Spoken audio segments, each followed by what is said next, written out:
nombre es Britney Reina y yo les voy a hablar sobre las hormonas. Las hormonas son compuestos orgánicos de distintas composición química. Esta composición va a variar, depende de su tipo, su ubicación y la función que tengan. Las hormonas son generadas por el sistema endocrino, específicamente por las glándulas endocrinas, y son vertidas a la sangre para cumplir sus distintas funciones. Las hormonas tienen una regulación que están reguladas por un sistema de retroalimentación o llamado también feedback negativo, el cual hace que cuando hay exceso de alguna hormona, él disminuye su producción. Entre las principales características de las hormonas tenemos que tienen alta especificidad, su vida útil varía de hormona a hormona, se necesitan solo pequeñas cantidades para generar su acción completamente, no son segregadas a una velocidad uniforme y distintos tejidos pueden reaccionar distinto a una misma hormona. Es decir, por ejemplo, una hormona del sistema tiroideo obviamente no realizaría el mismo efecto en un tejido distinto o en un tejido que no le corresponde. En el sistema de las hormonas tenemos lo que es el tejido blanco. El tejido blanco no es más que el tejido donde se encuentra la célula diana o célula blanco. Esta célula es llamada así ya que es una célula que tiene como característica principal o función que ella se va a unir a una hormona mediante a un receptor. Los receptores son moléculas de reconocimiento celular con alto rango de discriminación. Esto quiere decir que no ejercen su misma función sobre cualquier célula o molécula. Entre sus principales características tenemos que tienen alto grado de especificidad y selectividad. Todos son proteínas, absolutamente todos. Existen patologías de anormalidades de receptores. El complejo de proteína transportadora y el receptor tienen actividades completamente complementarias. Hay receptores que no son utilizados y tienen dominios funcionales, totalmente funcionales. Entre estas características tenemos que destacar especificidad y selectividad.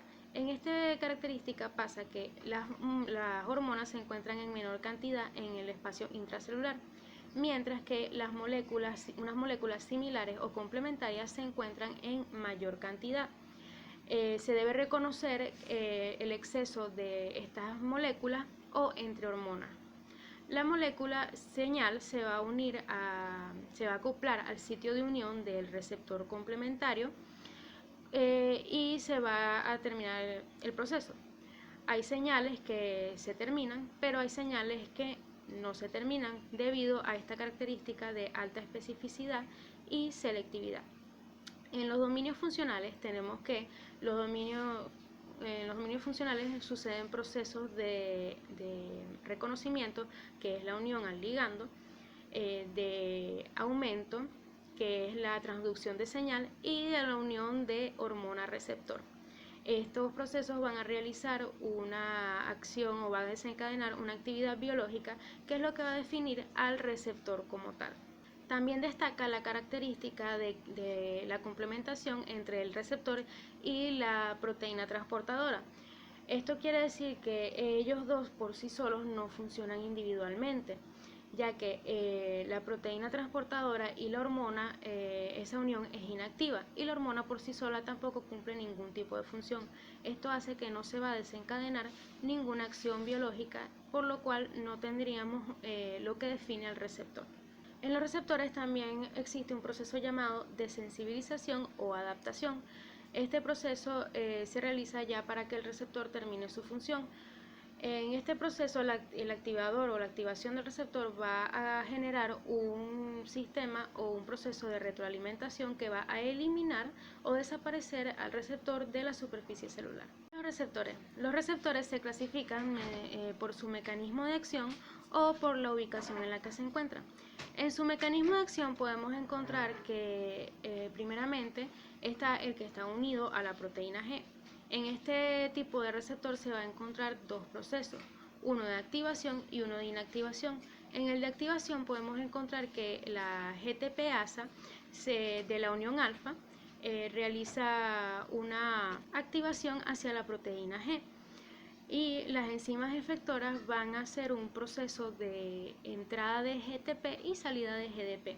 mientras que la inactivación no es más que la hidrólisis de la GTP por parte de la GTPasa. Este tipo de receptores ejercen su función en la sensibilidad, en la liberación de ácidos gástricos y en el desarrollo de el comportamiento o los caracteres sexuales secundarios. También podemos encontrar los de mecanismos de acción enzimática. En este tipo de receptor ocurre un proceso en el cual en la unión al ligando dos receptores se van a poder unir y van a realizar un proceso de fosforilación de sus dominios intracelulares para generar su activación completamente. Este tipo de receptor interviene en procesos de división celular y reconocimiento celular. Esto quiere decir que si hay un fallo en este tipo de receptor puede generar cáncer. También encontramos receptores por su ubicación.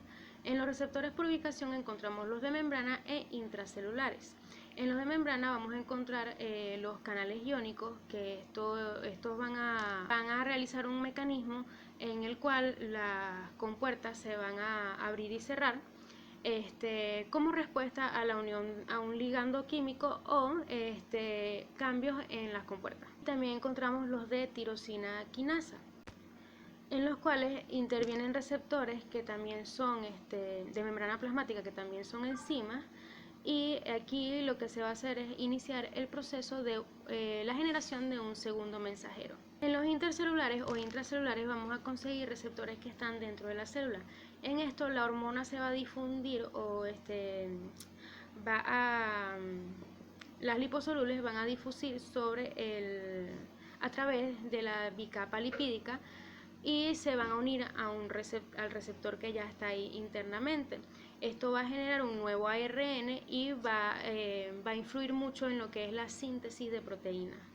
Y las proteínas van a alterar cualquier tipo de actividad.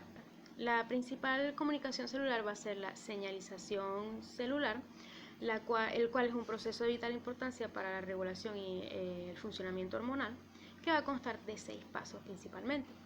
El primer paso va a ser la síntesis de la molécula señal por la célula señalizadora. El segundo paso va a ser la liberación de esta molécula señal por la misma célula señalizadora. El tercer paso va a ser el transporte de la señal. El cuarto paso va a ser la detección o reconocimiento de esta señal, que va a ser el complejo receptor ligando. El quinto paso va a ser cualquier cambio en el metabolismo, el cual va a ser una respuesta celular.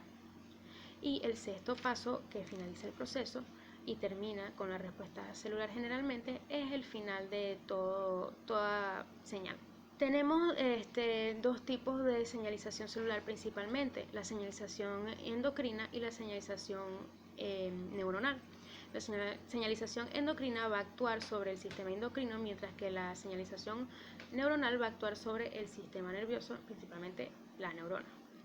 Entre estos tipos de señalización tenemos distintos procesos, en los cuales el primero va a ser el proceso autocrino, que va a ser, no es más que el proceso en el que la sustancia actúa sobre la misma célula que lo liberó o creó.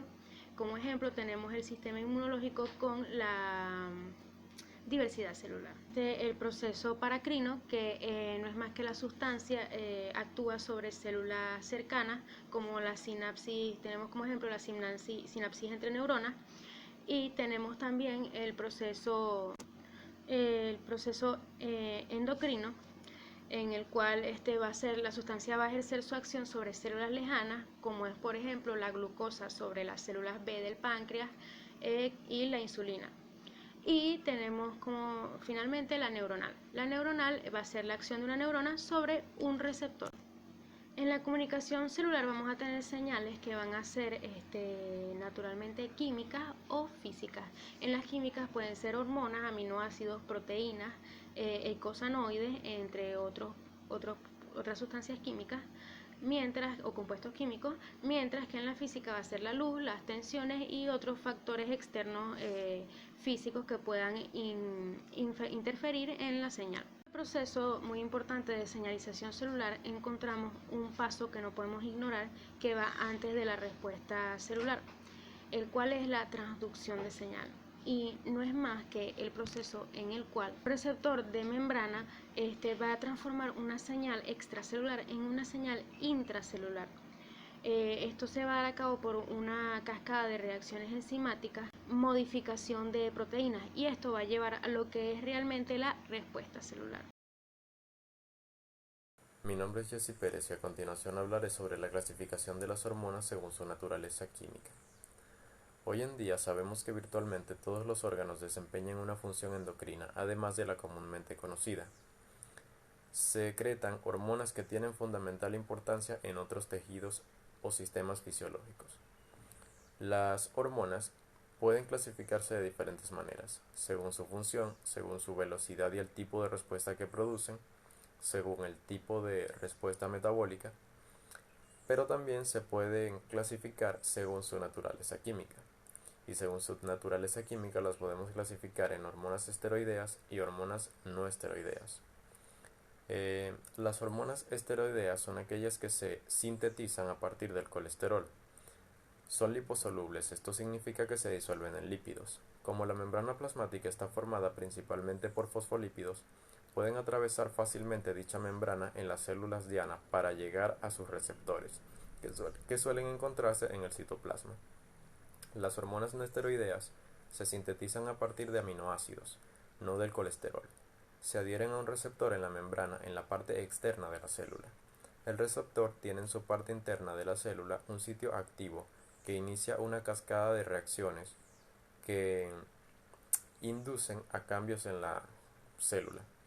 La hormona actúa como un primer mensajero y los compuestos bioquímicos producidos que inducen cambios son los denominados segundos mensajeros. Las hormonas poseen estructuras químicas diversas que les confieren propiedades físico-químicas diferentes. En términos de forma, tamaño y solubilidad, condicionan su modo de transporte, la localización celular de sus receptores, el tipo de eventos celulares y moleculares que siguen a la activación del receptor. Por lo tanto, podemos clasificar las hormonas como aminas, proteínas, esteroides y glucoproteínas. Dicho esto, a continuación se mencionan algunos ejemplos de cada una de estas hormonas y sus características más destacables. Comenzando por las aminas, tenemos que son derivados del aminoácido de tirosina y triptófano. Son sintetizadas por la glándula tiroides y la médula suprarrenal. Es interesante que la hormona tiroidea derivada de la tirosina funciona más como un esteroide que como una hormona peptídica, al unirse a su receptor. En algunos tipos de aminas son las catecolaminas, la oxitocina, la melatonina, la triiodotironina y la tiroxina. En cuanto a las proteínas, estas se almacenan antes de su secreción y se excretan mediante exocitosis. Se sintetizan como prehormonas y luego prohormonas, antes de convertirse en una hormona madura. Son hidrosolubles, por lo cual se disuelven en el plasma sanguíneo. Entre ellas tenemos la calcitonina, la eritropoyetina, las hormonas hipofisiarias, por ejemplo las gonadotropinas, la vasopresina y la insulina y el glucagón. Las esteroides cumplen un papel fundamental en la regulación de múltiples procesos biológicos, entre ellos la homeostasis electrolítica, respuestas al estrés, función reproductiva, características primarias y secundarias sexuales. Las hormonas esteroideas provienen del colesterol, en células específicas del ovario, testículo, corteza suprarrenal, placenta y el sistema nervioso central. Entre ellas tenemos el estrógeno, la progesterona, andrógenos, mineralocorticoides, glucocorticoides, calcitriol. Las glicoproteínas se pueden clasificar como proteínas unidas a un grupo carbohidrato. Estas son las hormonas glucoproteicas, que en la mujer estimulan la formación del folículo de Graf en los ovarios y en el hombre la espermatogénesis. Entre ellas podemos mencionar la hormona folículo estimulante, la hormona luteinizante, la tirotropina, la gonadotrofina coriónica humana. Otros autores también mencionan las retinoides, que son reguladores clave en procesos como la visión, proliferación celular, diferenciación, morfogénesis embrionaria y la reproducción. Entre estos tenemos el ácido retinoico y el retinol. y eicosanoides que cumplen funciones amplias como mediadores del sistema nervioso central, eventos de inflamación y eventos del sistema de respuesta inmune, tanto en vertebrados como en invertebrados.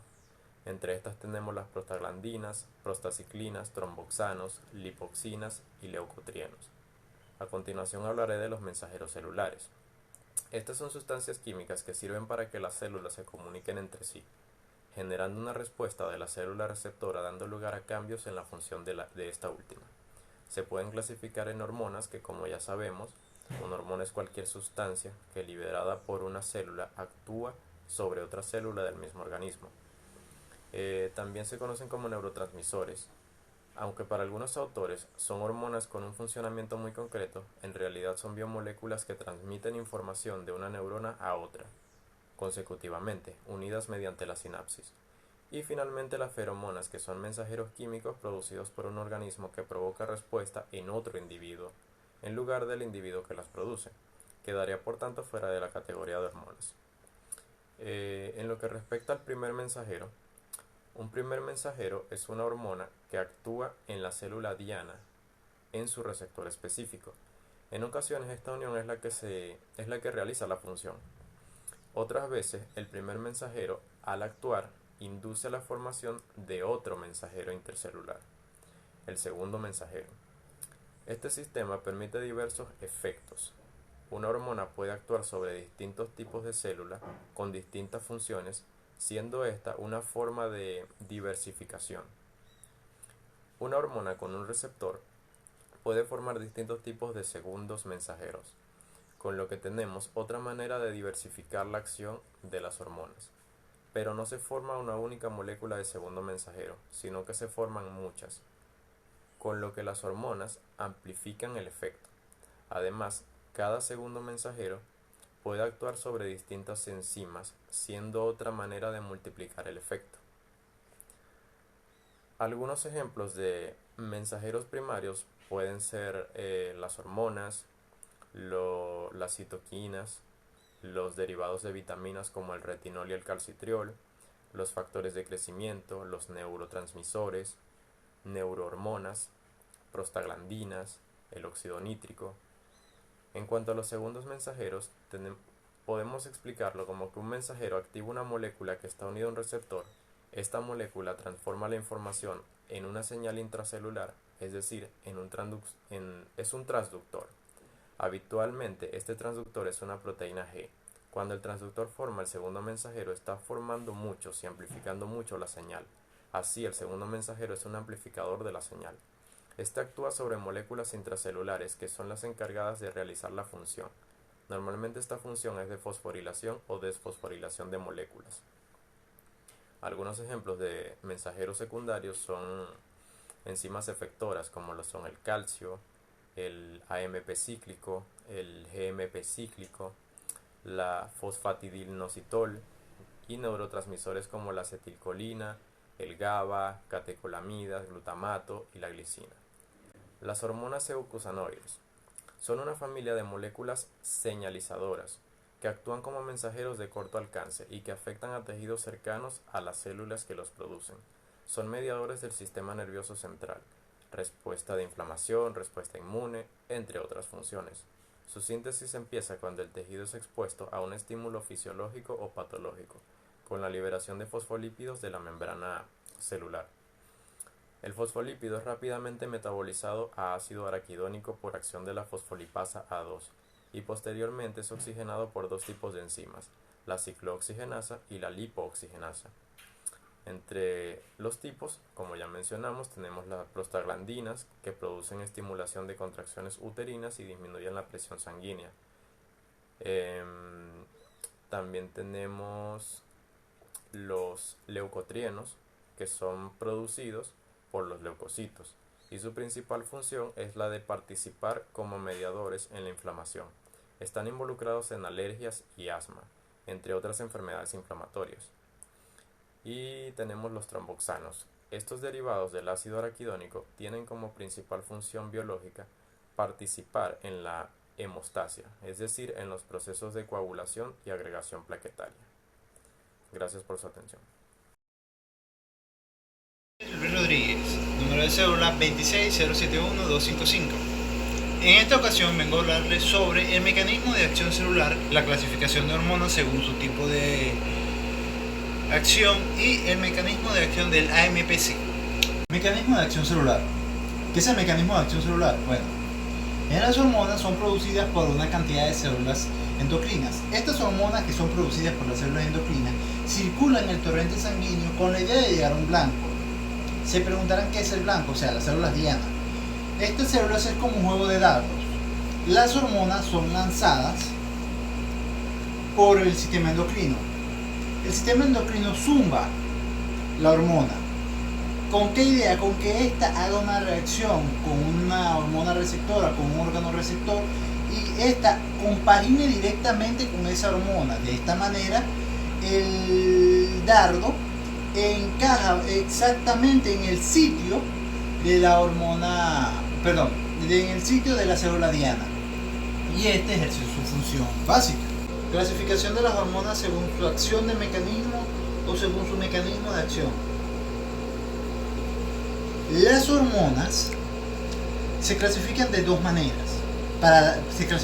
De tres maneras posibles. O sea, se tienen que clasificar de dónde viene, qué hormona es secretada y la función que cumple. Esto con la idea de llevar como un tipo de registro de lo que se está haciendo. Si tomamos por ejemplo la glándula aldosterina, que produce aldosterona, esta nos va a regular la cantidad de agua y sal en nuestro cuerpo, en nuestro organismo. Esta hormona la produce la aldosterina, la glándula aldosterina, que produce la hormona aldosterona. ¿Qué función cumple la aldosterona o qué mecanismo tiene? Bueno, la aldosterona va a cumplir una regulación de la cantidad de oxígeno e hidrógeno, o sea, agua, en nuestro mecanismo, la cantidad de H2O. Otro ejemplo claro es de la glándula pituitaria. ¿Qué produce la glándula pituitaria? Oxitocina. ¿Para qué es la función de la oxitocina? O sea, ¿qué función cumple la oxitocina? La función del parto, la función de las contracciones. Cuando la mujer llega un tiempo de embarazo, un tiempo de luz, esta, después de un cierto tiempo, empieza la oxitocina a producirse más, y esta, a su mayor cantidad de producción, mayor cantidad de contracción. O sea, la función de la oxitocina en sí es la contracción durante el embarazo. Mientras una mujer no está embarazada, no produce la cantidad suficiente de oxitocina como para una contracción, pero la produce en menor cantidad. Un monofosfato cíclico o mecanismo de acción del AMPC. Primero, el AMPC es un segundo mensajero, el cual se encarga de transcribir o generar una comunicación celular entre dos células. ¿Qué ejemplo tenemos aquí? El típico ejemplo de un medicamento, X fármaco, se dirige a la transformación o a la transcripción de una enfermedad. Digamos que el fármaco ataca la gripe, pero para que el fármaco ataque la gripe necesita ser transcribido, necesita ser adaptado para que éste pueda destruir a la gripe en sí desde adentro. Bueno, hay una cierta cantidad de mecanismos, de hormonas, que se encargan de esta parte. Para las hormonas en específico, utilizan el AMPC para que las hormonas puedan ser transcribidas a un punto donde se pueda ser utilizada. Y así transcurre también con los genes. El AMPC puede transcribir ciertos genes del cuerpo humano para la autoinmunización, como vemos en ciertos pacientes de Gran Bretaña que están expresando, o sea, su cuerpo expresa una autoinmune debido al COVID, o sea, se están volviendo inmunes al COVID una pequeña población. Asimismo funciona el MPC, o sea, sus genes se transcriben a medida que van pasando las cosas. Mi nombre es Luisina Isidrogo y les hablaré sobre el metabolismo del calcio, el óxido nítrico y su mecanismo de acción, así como la vía de señalización de la insulina y el mecanismo de acción del fosfatidil inositol. El metabolismo del calcio está regulado por la hormona paratiroidea o PTH, los metabolitos de la vitamina D y la calcitonina. La PTH aumenta el calcio sérico, ya que estimula la reabsorción ósea, aumenta la reabsorción renal y fomenta la conversión renal de la vitamina D hacia su metabolito activo, el calcitriol. El PTH aumenta la eliminación renal del fosfato y el calcio sérico regula la secreción de la PTH a través de un mecanismo de retroalimentación, pudiendo ser por hipocalcemia, que estimula la liberación de la PTH, e hipercalcemia, que la suprime. La vitamina D se absorbe a través de los alimentos y se sintetiza en la piel tras la exposición solar. Su metabolito activo, el calcitriol, aumenta el calcio sérico. Además, aumenta la absorción del fosfato por el intestino. El óxido nítrico y su mecanismo de acción. El óxido nítrico es el factor endógeno relajante más importante, provocando dilatación del músculo liso vascular en respuesta a la estimulación celular endotelial. Es sintetizado por la enzima óxido nítrico sintetasa o SOM, que utilizando como sustrato el fosfato de nicotinamina y adenina y el oxígeno, convierte la L-citrulina en oxígeno y citrulina. Estímulos mecánicos como el flujo pulsátil y la tensión de rozamiento que este provoca en la célula endotelial, unido a un rígido control de niveles de ion calcio en el líquido extracelular, constituyen los patrones reguladores de la síntesis y liberación del óxido nítrico en el endotelio. En las células endoteliales y en las neuronas, la enzima SOM está presente constitutivamente y puede ser activado rápidamente por el incremento de la concentración citoplasmática del calcio en presencia de la hemoglobina. El calcio activa la enzima SOM que transforma la L-arginina en L-citrulina y óxido nítrico. Este último se difunde al músculo liso vascular y activa a la guanilato ciclasa soluble y aumenta los niveles de GMPC, que provoca la relajación del tejido muscular. Señalización de la insulina. Una vez que la insulina interacciona con su receptor y este es activado, se inicia el encendido de cascada de señalización, que depende de un orquestado número de interacciones proteicas. Dos vías principales de transducción son activadas por acción de la insulina. La primera vía es la vía de señalización de las MAP sinasas. La insulina activa una de las vías, la MAPK, a través de dos mecanismos. En el primero, la activación del IR promueve la asociación de la proteína SHC, la cual se une al complejo GRB2 con SOS. Esta SOS activa a la RAF, la cual inicia el encendido de las cascadas de la MAPK. GTP se une a RAS y activa a la RAF1, que subsecuentemente se lleva a la fosforilación y activación de la MEK y de las ERK1-2. Alternativamente, existe una vía independiente de SHC, pero dependientemente de la activación de IRS, por lo que la insulina es capaz de activar a la MAPKS. En esta, una vez activo el IRS, se une al complejo GBR2 con SOS y a partir de este punto, la secuencia de activación es la misma que para la SHC. En la segunda vía tendremos la vía de señalización de la PI3K. Esta vía representa el principal mecanismo por el que la insulina ejerce sus funciones del metabolismo. El IR activo y autofosforilado activa la IRS, la cual contiene varios sitios de fosforilación en residuos de TYR, que al ser fosforilado por el IR se convierten en sitios de unión y activación de proteínas que contienen dominios de SH2, como la PI3K. La PI3K consta de una subunidad reguladora, la P85, y una subunidad catalítica, la P110.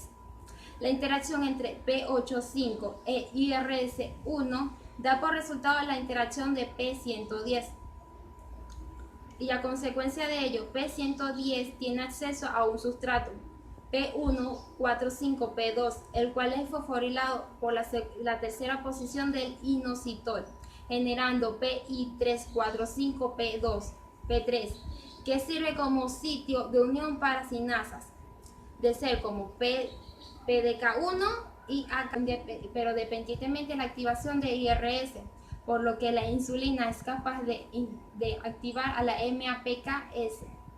En esta, una vez activo el IRS, se une al complejo GBR2 con SOS y a partir de este punto, la secuencia de activación es la misma que para la SHC.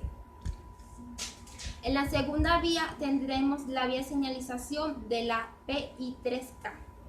Esta vía representa el principal mecanismo por el que la insulina ejerce sus funciones del metabolismo.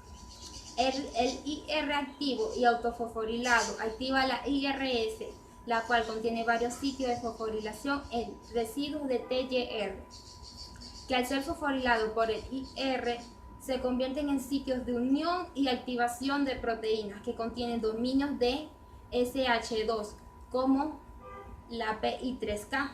La PI3K consta de una subunidad reguladora, la P85, y una subunidad catalítica, la P110. La interacción entre P85 e IRS1 da por resultado la interacción de P110. Y a consecuencia de ello, P110 tiene acceso a un sustrato P145P2, el cual es fosforilado por la tercera posición del inositol, generando PI345P2, P3, que sirve como sitio de unión para sinasas, de ser como PDK1 y AKT. El complejo proteico de PDK2 activa AKT, induciendo una primera fosforilación en la SER, que es seguida por una fosforilación en la THR. Esta es la última inducida por PDK1. Por último tendremos el mecanismo de acción del fosfatidil inositol. Este es el mecanismo de señalización intracelular a través del cual el fosfatidil inositol 4,5 bifosfato modula los canales iónicos.